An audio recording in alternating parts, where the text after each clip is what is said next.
With the opening of the Crystal Rig onshore wind farm in Scotland and today's commissioning of Thanet offshore wind farm near Kent, the British wind energy sector celebrated an important landmark.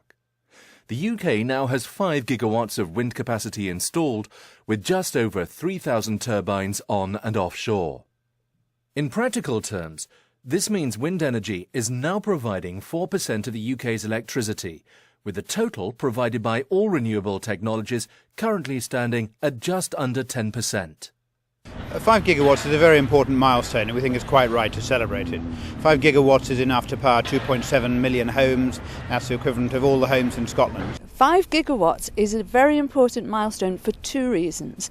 Anything measured in gigawatts translates into terawatt hours. That's billions of kilowatt hours of electricity. So it's a very significant quantity of electricity. The other reason the milestone is so important is because each successive gigawatt we're deploying in wind energy is taking us less time than the one before, which is showing that we're really growing at a great rate of knots, and renewable energy generally, wind energy in particular, isn't any longer alternative energy, it's absolutely mainstream. Further growth is expected on the back of an 8.5 gigawatt pipeline of projects in construction and with planning consent. This should take the UK halfway to meeting the 2020 targets on reducing carbon emissions, and together with other renewable technologies, within the next few years, provide over 15% of the UK's electricity.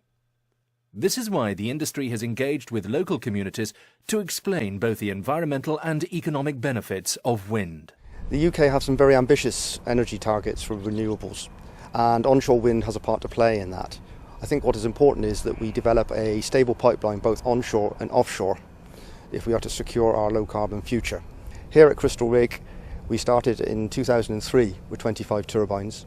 Since then we've now increased that to 85, and I think that demonstrates with good consultation a robust planning system that you can build onshore wind with minimal environmental impact.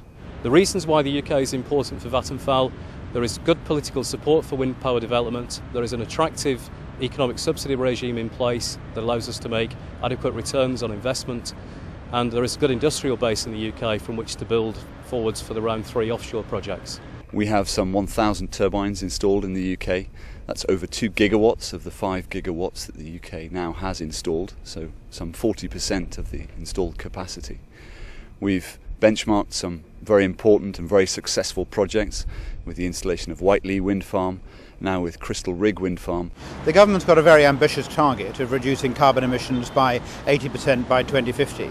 As we look to rebuild the whole of our energy infrastructure, the development of wind is going to be a very important part of that process, both onshore and offshore, and so it's critical towards achieving our goals of low carbon energy and energy security.